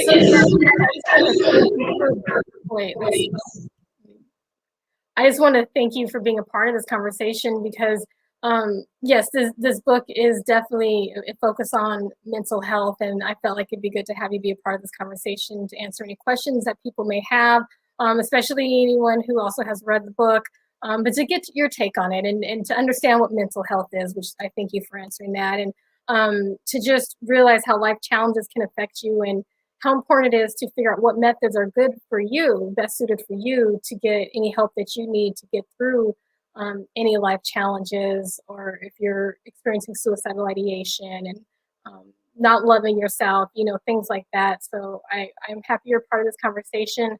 Anyone who is here on screen or any audience members, do you have any questions for Nanasha? I'd love to know more about what a spiritual life coach is. How it sounds. It's like the idea of, let's take off the spiritual, right? And we just kind of sit with the life coach, and for the most part, we all kind of get a sense of what that is, right? The person that's going to try to help me kind of empower or navigate or just kind of figure out where I want to go in life, what I want to do, how can I accomplish that thing? And it doesn't always involve this notion of I'm being impacted or affected by maybe mental health or other things, right? That's my experience in working with a lot of clients that will come with me and be like, yeah, I think I just want a life coach because, I don't see myself having mental health issues, so I don't need a therapist. I just want a life coach. And so the idea of a spiritual life coach for me is because I'm going to work with you about the navigation of your life and where you're going from a soul level. How you come to understand and connect with your being, your soul, your and I love that word, your anchor point. Like we're dissolving the anchor, but it's also your soul for me is an anchor point in how you navigate. And when we can get past some of the conditionings, and Halima was talking about this, a lot of what she experienced came from all the conditionings, from home, from environment, from our social experiences. Being able to put those things aside and actually get to what really matters is what I help people do. And whatever way that is for them. I mean, spirituality is very broad. We are complex, broad individuals. And so being able to work with people from these various angles, so to speak, in our complexity is how I meet people where they are. So I can work with you clinically and we can move in this direction. I can work with you spiritually and we can move in this direction. Whatever direction wherever you start, I can meet you there and we can walk together to basically bring all of your parts together. Yeah. We often live very fragmented lives. And so, much of the work I do is help people bring all those fragmented pieces together so they actually can really experience the wholeness that they already own. I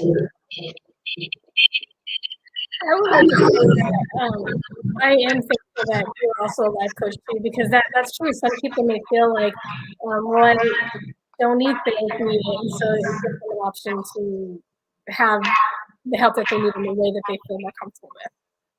Absolutely. All right. Do we have any comments or questions? Nope, not seeing any. Does anyone else here have any comments or questions? If not, I'm going to share an excerpt from the book as well, just really quick. So it was just something that I was thinking I should share. Actually, it was something that I was thinking I could share for those who to have a little bit more understanding of those who are dealing with any mental health challenges or issues, emotional distress or suicidal ideation. So, dear reader, this book is dedicated to you, all of you who are striving to figure out how to get through the day when you have reached emptiness, when you have to get out of bed, face society, force a smile or polite conversation, use all the energy you can gather from every part of your being just to put one foot in front of the other, or simply to breathe. It doesn't help when others ignore us until we act right, or they feel annoyed because we aren't brightening their day with a forced smile or false happiness, Our depleting vitality isn't replenished when they tell us they're too strong to be like us, or say things like, snap out of it. There are people worse off than you. Get over it. Suck it up. Everyone goes through this or goes through something. Stop feeling sorry for yourself. You don't have real problems. You're being pathetic. Stop being weak. How about if instead they said, I'm here to listen, or I'm here to understand? Yet the truth is, we have to be the ones to save ourselves. Support from others is helpful and sometimes life-saving, but we have to put in the effort to take the steps that lead us to the peace, happiness, and love we crave. It is up to us to realize that every day that we wake up, we are given another chance, a gift, and an opportunity to live our life the way we truly want to. So I just wanted to share that really quick for definitely the reader who's going through things, but then also people who are around those who are going through things who may not understand it, and how important it is to be understanding and empathetic, and to realize that it's not where people can just snap out of feeling a certain way or experiencing something. I know that sometimes I've seen that. I've seen where people have said, I'll see stuff posted on social media like, oh, just get over it. And I've had people tell me too, when I was dealing with depression, you know, there's people worse off than you, things like that. You can even have depression when your life is great and you didn't experience a loss, or there's no emotionally charged event that brought it on. So there are just ways that we can be affected from life, or just maybe it's chemical. Like sometimes it's, what are you eating? Are you eating healthy? Are you exercising to increase your serotonin? So it's just so many things can be affecting us. Are we malnourished? There's just so many things. So if we could just be more understanding to each other and realize that there's a lot of things that can be affecting a person for why they are feeling the way that they're feeling and doing the things that they're doing in life. So. Halima, I have a question for that. Yeah. Which is great. The proper response, it sounds so easy, but it's really not. So you writing it down, when you look at the whole list, you realize, wow, this is actually something I can say. And I think I was thinking about something similar. Maybe this is an expert in mental health who we have on the call can answer this, but I heard that mostly depression or suicidal thoughts are sometimes from people who you would never think would have suicide. I mean, I'll be honest, I saw you as a kid. You were always really happy. I always thought you were popular. I have my conditional beliefs. When you came out with this, it's like, are you sure? I thought we were in the same class, Spanish, right? And it was like way off. And I think there is like a silence to it, and is there signs that are a little bit more mute? And I think about it like that I didn't pick up on. I mean, I feel like there's always a silence to it that you don't know what's going on behind the scenes. So I'm wondering if there's small little, cues besides somebody coming out and saying it. Does that make sense? Because I think the ones who are at risk are people you don't think have those thoughts. Yeah, and that's just funny for you to say that you thought I was happy and you thought I was popular and everything. I mean, of course, I did have my moments where I was happy, but on the inside, there were a lot of times where I was struggling, and the relationships that I had, I was in such a place where I didn't think anybody loved me, where I just felt alone, even though I had people around me. And it's interesting how you can feel that way. You can have a lot of people in your life and feel like they don't really care about you and they don't really love you, and you feel alone. But I definitely would like Nanasha to talk about that on the signs, because sometimes it's not always obvious. Sometimes it is small signs that someone's going through something, and how can you be aware of, is someone maybe at risk for attempting suicide when you're not really seeing the major signs of them talking about suicide. So Nanasha, would you like to share?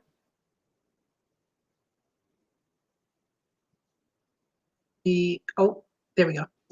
That can be very difficult. And so I just like to say that, that's often something that comes up for a lot of people, like, I should have known, but I didn't know. How could I have known?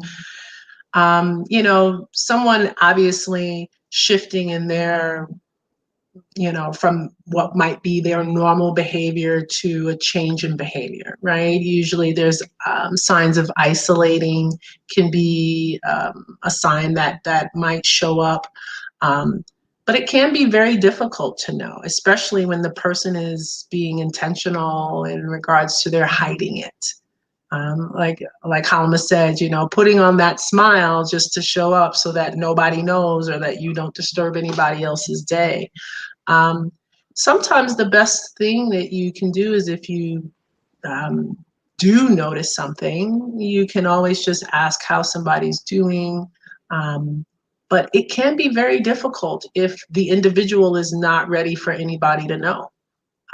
And so if you are a loved one close to somebody, or even just a friend or a colleague, whatever, and you just notice shifts in behavior like isolation, or if you just begin to notice like shifts in their mood, it doesn't necessarily mean that that person is now suicidal. It just may mean that their mood is shifting. They may be more depressed. Being depressed does not necessarily mean you're going to be suicidal. Having suicidal thoughts or even thoughts about wanting to die doesn't necessarily mean that that's what you're going to do, right? There's these gaps. One thing doesn't necessarily mean that's going to happen. And so sometimes it's just even being able to have those conversations and know what to ask. And so that's why I really love that piece that you have in your book, Halima, about that also. And some of the resources that you share in regards to that. It's not an easy thing. And so all we can do is notice each other, talk with each other, be compassionate, ask how folks are doing. Is there anything that I can help with? Extend your compassion. That's probably the best thing that you can do when you notice something. And if you're really, really concerned and you don't know what to do, reach out to a crisis line, get some additional information. Yeah, wherever you live, there are crisis lines all around. And so you can just kind of Google the crisis line for your area. But being depressed, being down, being sad, being anxious, all of those different things does not necessarily equate being suicidal. And being suicidal doesn't necessarily mean that you're actually going to act on it. So there's all these nuanced aspects that can get really complicated for people. That's, well, I just want to know, is it going to happen or is it not going to happen? What we got to do? But your love and your compassion and your concern, and don't try to fix. I would say, don't come with this idea that you're going to fix somebody and make them better. The best thing you can do is walk with them. I mean, sometimes you walk with people to the ER. Is it really bad? And you want to go? I'll go to the ER with you. It's like maybe that's all you can offer somebody if it gets to that degree. Not necessarily trying to talk them out of whatever it is that they think that they might want to be doing. We listen, we hear, and we go, I'll be with you. Do you want me to come with you? Do you want me to be with you? Do you need anything? Obviously, if you feel like the person is really at risk and you're hearing from them or you're seeing things, you can call emergency services and get immediate help if you feel like it's to that degree. But sometimes that degree is very hard to determine. And you shouldn't fault yourself for not being able to notice. For some reason, I appreciate that you were saying the last part that you said, because we don't always know, and what choice do we make? Is it that extreme where we need to call, take them to the ER? Do we need to call someone? I just think, like you said, it's important to just be compassionate, be empathetic, and then most probably the last thing of what you said about just not letting it. We can't save everyone, like we need to be there for people. Definitely, if you can be there for someone, definitely be there with them, walk with them, like Dinasha said. But it can affect your mental health as well, dealing with that with someone too, and feeling like it's your fault if you didn't do anything, or if you didn't say the right thing, or if you feel like you didn't do enough. That can be really hard on yourself to feel that way. So, and that's brought up in the book too. So I feel like it's just important to do what you can, but don't put that on you where it's your responsibility. And yeah, that's just the best I can say, is just do what you can. Realize that you may need to talk to someone too, to help you get through those thoughts and feelings you're having, because you know someone is dealing with what they're dealing with. Once again, I'll just mention on my website, if you go to dissolvingtheanchor.com, you'll be able to click on resources, and it shares like emotional support. It shares crisis prevention, suicide prevention. If you're looking for a therapist, how to find an affordable therapist. Even if you're dealing with homelessness, and if you've got domestic violence services, like help that you need, substance use, substance addiction.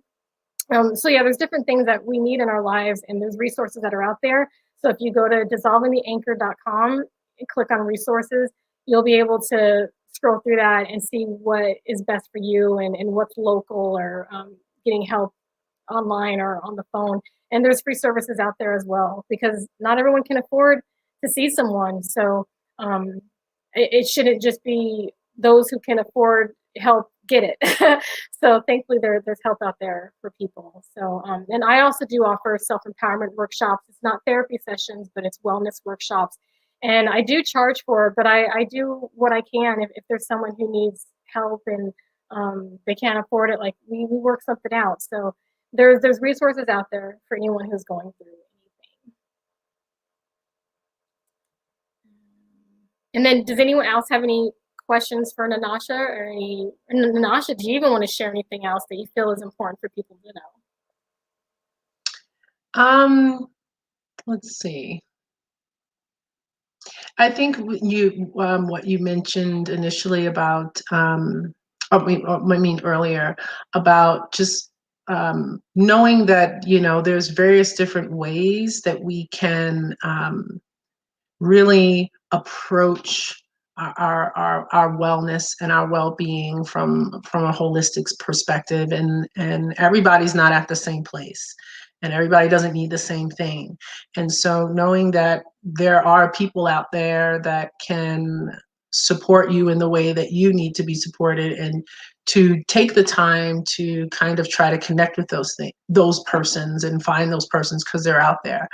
I know now many people are finding it really difficult to connect with a therapist or you know, a mental health clinician professional, because so many people have been affected that, you know, in my field, we just like everybody's in therapy for 2020 right now. In 2021, like everybody's in therapy. But at the same time, I would say myself and some of my colleagues, we've noticed that it's actually, you know, it's like that double-edged sword. It's like many people are in therapy, but it's a beautiful thing that many people are in therapy, because many people are looking to recover themselves, looking to deepen their connection with themselves, looking to heal, are feeling courageous enough now to do it, are feeling the impetus to do it, recognizing the importance of it. And you know, we might blame it on COVID in 2020, but at the end of the day, there's so much other stuff that's there that just happened to surface during 2020 that it's really, people are really connecting with themselves in a way that they haven't for a long time. And it's actually a really beautiful thing. More of us, the collective is healing. And so at the same time that we're noticing, oh my goodness, look at all these people in therapy. For us who have been doing this work for a long time, we're like, yes, it has finally occurred. It's happening. People are coming to remember and to you know, integrate and to heal. You know, and that's a beautiful thing. So keep know that there are people out there for you. Keep looking. That also the benefit of online therapy that has grown in 2020 has made it easier for people to connect with therapists. If you can't find anybody locally for you, look beyond your local state and city and connect with people who are offering therapy across state lines. Like me, I'm licensed in Missouri, New Mexico, and Colorado. And my licensure in Colorado, where Halama's at, is actually fairly new, but I knew specifically the need for African American Black therapists of color was very high there, and that was another reason why I chose to get licensed in that area. So yeah, look beyond that in-office session for yourself, and you can really expand your access to therapeutic services that can be really supportive for you. Yeah, I'm happy that you brought up that, because when I needed help, I could not find a therapist and I wasn't even looking for a therapist that looked like me. It wasn't until after I realized that they weren't there for me that I realized that that's probably what I needed, and it may be different for everybody, but like after I attempted suicide, the first therapist I went, and it was a man, it was a white man, and I went in for the appointments, and I don't even think we talked long, but I don't even remember the conversation or anything, to be honest with you. And not just it was so long ago, it was just what was going on with my mind at that time. But so we had the first session, and then we went back for the second one, and he forgot. And so I was already someone who felt like I didn't matter. And then to have your therapist forget that they had an appointment, that did not help. And so I didn't go back to him. And there was a couple others that I tried along the way, and it wasn't helpful. But then now, finally, I feel like there are resources out there to find the ones who are right for you, to find the ones who maybe you feel like you can relate with more, whether it's because they look like you, or it's because of the same gender, or whatever it is. There are so many therapists now that are out there that we have access to, and especially, like you said, online, because maybe you can't find that therapist in your state or in your city, but hopefully you can find them online. So I love that you brought that up. We do have a question here from Montague, or maybe a statement. It's so important to know that suicidal thoughts can be the result of medications, viruses, heartbreak, and just so many things. People need to know it's not just about telling someone that they will be okay. Once you know the truth about suicide or experience being suicidal, it all makes sense. I remember a guy committed suicide at one of my jobs, and his friend kept saying he was saying he was a coward for taking his own life. We must educate and shatter that kind of thinking.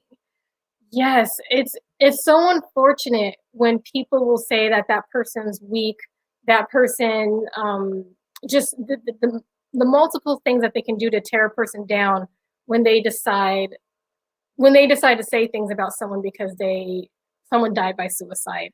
And did you want to say something? Because it seemed like you. But yeah, Nanasha, do you want to speak on that? Or even Kareen, Al, Lonnie, you guys, please be a part of this conversation. I feel it's important to talk about it. And please know that people are not selfish. They're not a coward. They're not weak. You have no idea what someone is going through for them to get to that point to actually go through with taking their life. So yeah, please, anyone who wants to speak on that. Yeah, definitely. No, they're not a coward. I mean, sometimes I think you have to have a lot of bravery to actually do that. To actually go through with something like that. It's not the coward way out. But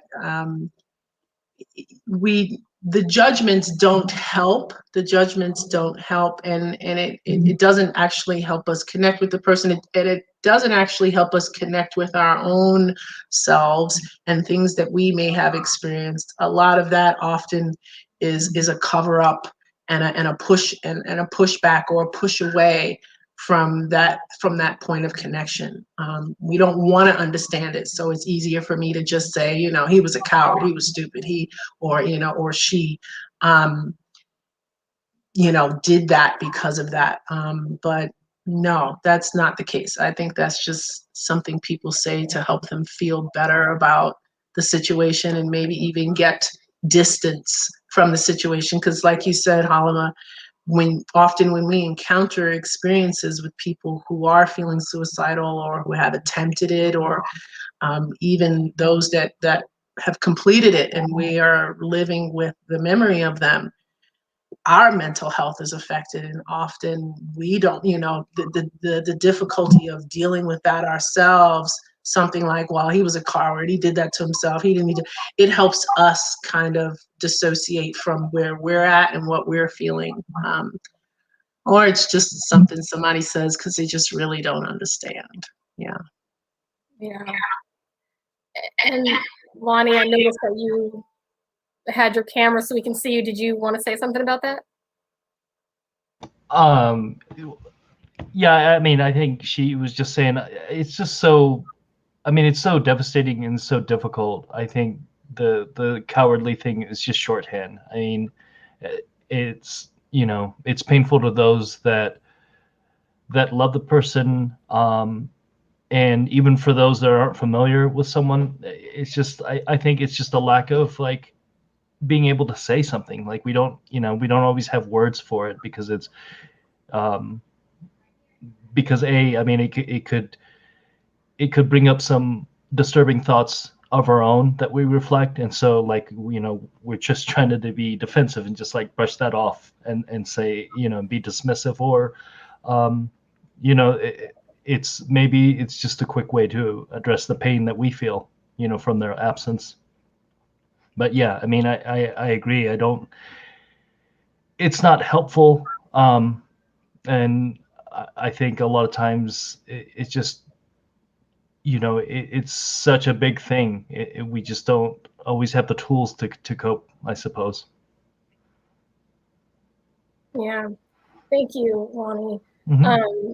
Yeah, I just feel like it's so important to just realize that we all have something that we're going through, and to just be understanding, don't be judgmental, don't criticize. Just be there for people instead. And if you can't be there for them, don't judge them. It's so important that, because that's not going to help them go through what they're going through. And then, hold on, there's Montague saying, thank you for inviting me to this wonderful party. It was super informative and medicinal. Your panel was dope. I also enjoyed the giveaway portion. Those kind of prize-winning activities are super exciting for me, which is funny that you say that, Montague, because while we were talking, we already did another drawing. And so just scrolling through, and wherever this little, what do you call this thing? The pointer. It landed on you. So you won the last the last giveaway, and the giveaway is where you get a signed copy of the book. So I'll give you a personal signed copy of the book, and then in addition to the book, you're also going to get access to, if you're interested, the 90-minute self-empowerment workshop. The people who had access to that were those who bought the book during the pre-order phase. So right now, right now I'm offering that for you for winning the last prize. So yes, you got the book, and then you can attend the workshop and also the Q&A. If you have any questions about the book, we're going to do a Q&A on that. So I'll send you the details for that. If anyone wants to contact me, I'm going to give some contact information. And also before that too, speaking about giveaways, right now there's the book, Goodreads does the book giveaway. And so right now, Dissolving the Anchor is doing the book giveaway on Goodreads until May 31st. So if you're interested in winning an ebook, enter to have a chance to win the ebook of Dissolving the Anchor. But yeah, if you want to get into and to enter that, just you can probably find it on Goodreads. But I prefer just go to my website because it's easy. You can go to my website, and then when you're looking at all the logos of where you can buy the book, you can see the Goodreads giveaway and just click on that. So it's just more simple to just go to dissolvingtheanchor.com. Then when you see Goodreads, you can click on that, and then you can enter in. And then I'm on Instagram pretty often. I try to get on social media more often, but so Instagram is the most that I'm on. So if you want to find me, go to instagram.com/HIYates. And whatever I post on Instagram is also going to go to my Facebook page, my author Facebook page. So you'll be able to see that. And I also do quick tip videos. You'll see that on Instagram, but my company is Lovemark, so you can also go to YouTube and find Lovemark. And I do quick tip videos for our social emotional mental wellness as well. So anyone looking for tips for that, or wanting to go to my website at dissolvingtheanchor.com in order to find resources to help you with whatever situation you're dealing with. There's a lot of resources on there. But yeah, we've got like 2 minutes left, so I just want to make sure that I got that out there. I'm so thankful for all of you for participating in this conversation today. Is there any one last thing that you want to say before we close out for the night?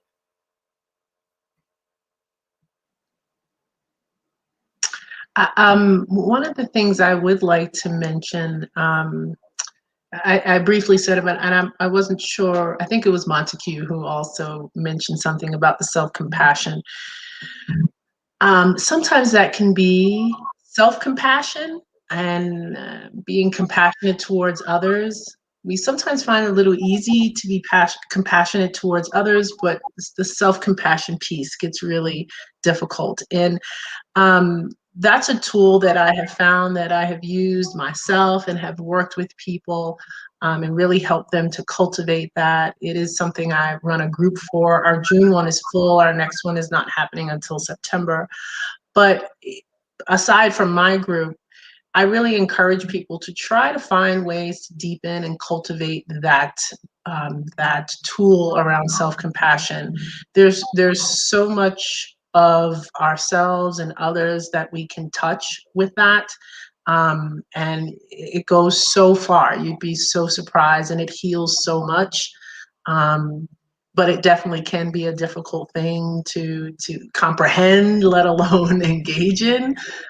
So if anybody is looking for things that they can begin to do to support their mental health, to even support the collective and the healing of the collective, because you know, when one of us heals, we all heal. So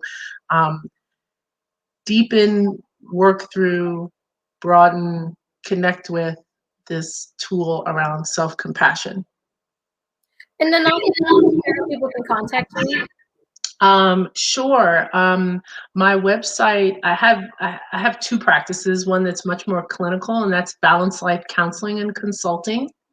Exactly that. The website is balancedlifecounselingllc.com. And then there's my therapeutic coaching practice, which is rubyredslippers.com. And Balanced Life Counseling is a group. And so there are other therapists other than myself that are available. I right now have an extensive wait list, and unfortunately I don't have the ability to take new clients. But anybody who's interested in either of those, I am still taking clients on my wait list for Ruby Red Slippers, but not for Balanced Life Counseling.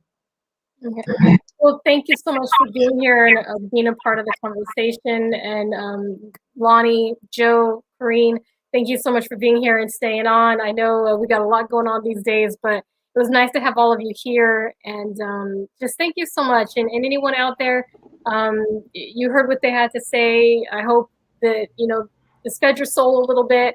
And yeah, if you're interested in the book, please get it at dissolvingtheanchor.com. There's multiple retailers you can get it from, as well as independent bookstores. So thank you, everybody.